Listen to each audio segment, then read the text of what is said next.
Hello, lovely folks of YouTube, Ren here. I am taking a break from what I've been doing in the garden today, which honestly isn't a whole lot because I'm tired. But I wanted to do something kind of hands-on in preparation for Beltane. I have been making some flower crowns for my grove mates, and I wanted to show you the technique that I use. This is just my particular way of doing it. I'm sure there are lots of others, but this is the way that I do it. The crowns that I'm going to make for you are made entirely of natural materials that I've gotten from my garden. The only item that I purchased for the use of this is just some embroidery floss.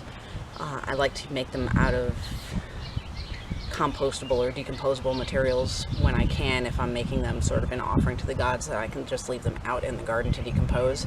However, you can also make a more permanent variation of this crown simply by substituting the base of the crown, for which I'm using this grapevine here, for some heavy-duty floral wire, and then a much finer floral wire to secure artificial greenery to that. But it's the same technique either way. So why don't we get started? I've already showed you. I'm going to make my base of the crown. This is a big chunk. You can see my azalea there that I'm going to use in a minute. This is a big chunk of grapevine that I got from my yard. It was actually growing from a neighbor's yard into my yard. You can see, ideally the grapevine, you want to kind of soak it to get it from splintering like this, but really this is just kind of making the base for our crown. So as long as it makes kind of a roundish shape, and I'm kind of breaking off some of this greenery. I thought I might save it, but it's not going to hang on there, so oh well. We're basically just making our crown, and we're making it roughly to the size of whatever our head is. So just kind of fitting it to size and growing or shrinking it as you see fit. I think that will be good right there. And there goes my hat. It is hot and sunny out here, so definitely have Beltane coming up soon. So that's roughly about the size that I want it there. So I'm just going to keep circling my vine around in that rough circular shape.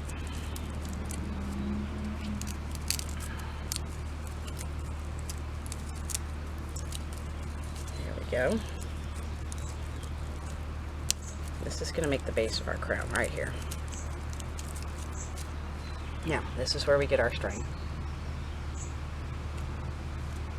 And we're going to tie it together.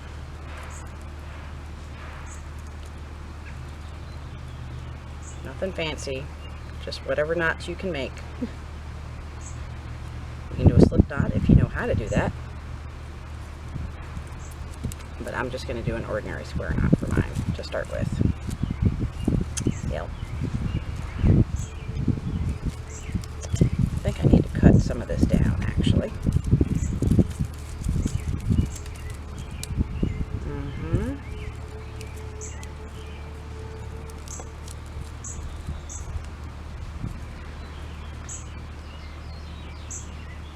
Wrap it several times, actually.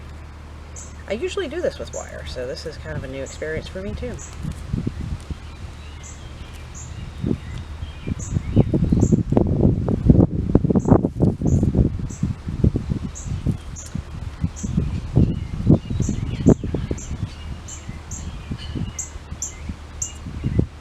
Here the cardinals are making a nest in the bush that's on my neighbor's property, but it's right on the other side of the fence. So they love to come into my yard and say hi. There we go.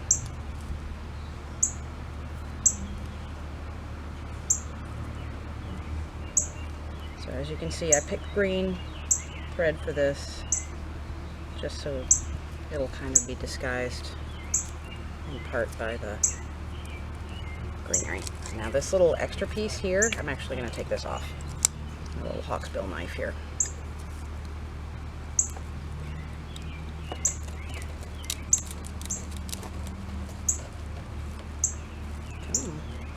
It's a tough piece of grapevine. Might be better off using my pruning shears on this one, actually.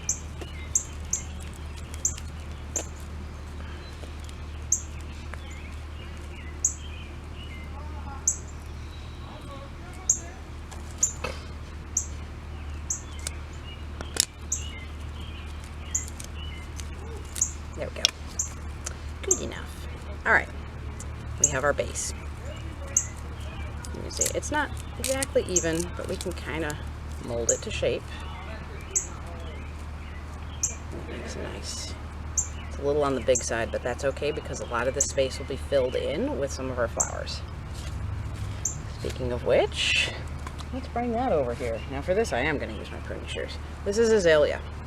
Now you may be thinking, wow, that's a big piece of azalea. I'm not going to use all of this for my crown. This is just a branch that I had to prune off of my azaleas today because it was like a big puppy dog tail that was sticking up.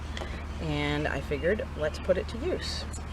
So I'm going to start by just kind of trimming off and getting several of these smaller pieces. And I'm leaving like a good piece of stem with each of them because we're going to want that stem.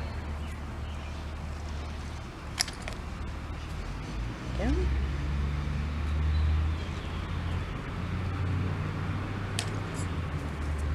Lots of options here.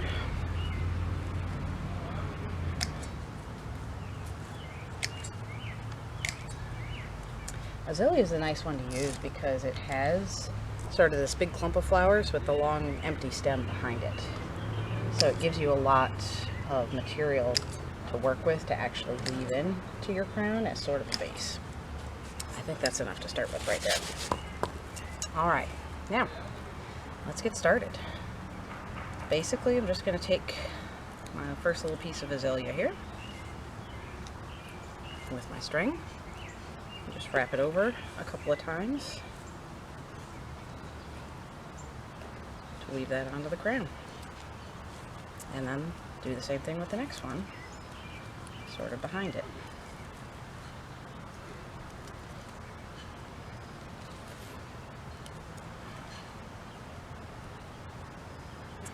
Occasionally going to be tying down some of these twigs a little closer to the crown so they lay flatter. And gives it a more uniform sort of shape. Now that one just almost broke on me, so let me tie that into place so it doesn't fall away. And you may occasionally have to sort of lift up some of the flowers in order to tie down the ones behind it.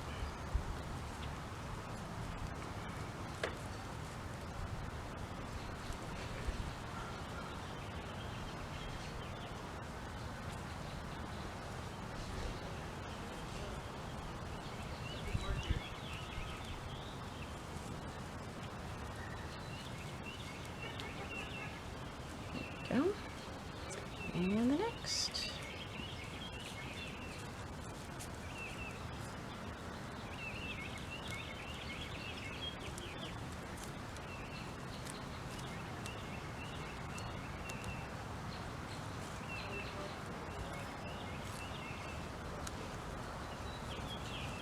And basically we just keep going around this same way.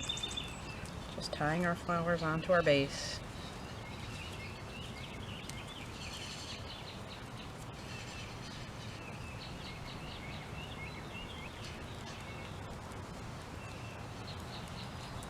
Back and get another piece on there. I feel like, see, I have a little gap there. I'm going to find just, see if I have a little piece. There we go. We can kind of put this little piece back in here a little bit.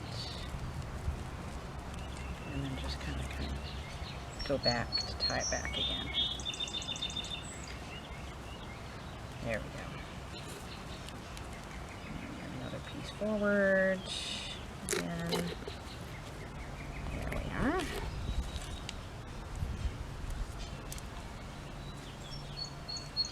This one I'm going to take into two pieces.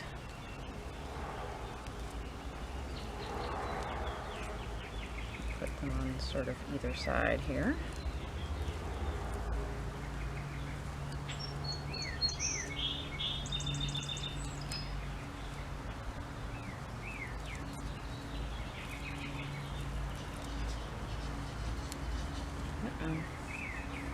Warrior floss loves to tangle.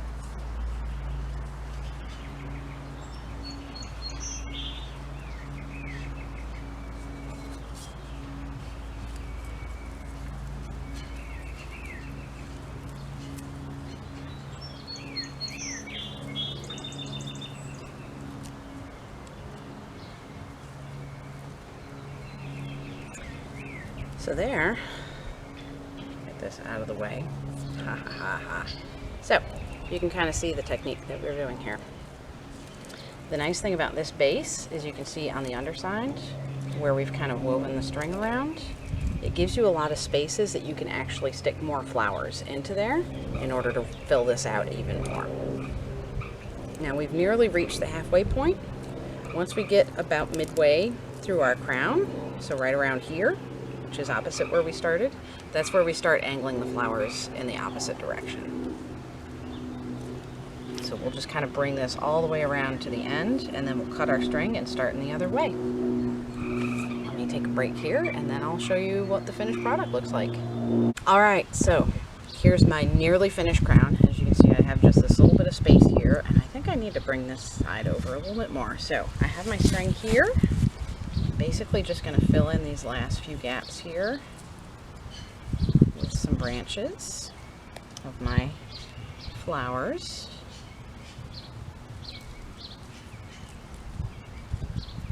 And just finish the weaving here.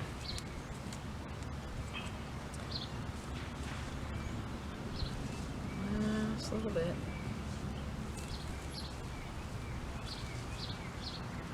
A little awkward because I'm going in the opposite direction of the way the flowers are going right now, but we can make it work. Here we go. All right, now we have this done. Cut my string and of course tie the end. Now I like to do this by sort of, again, just simple square knot is fine. I'm just bringing this around and looping it through. Where's that end? There it is. Just to tie it down.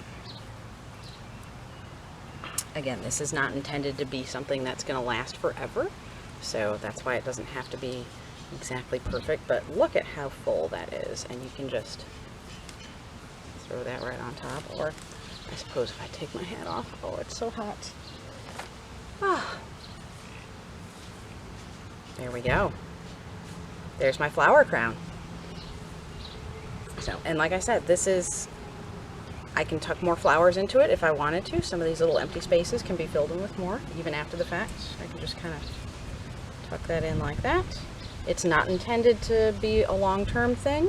You can make this as an offering to your deities if you are of the religious sort,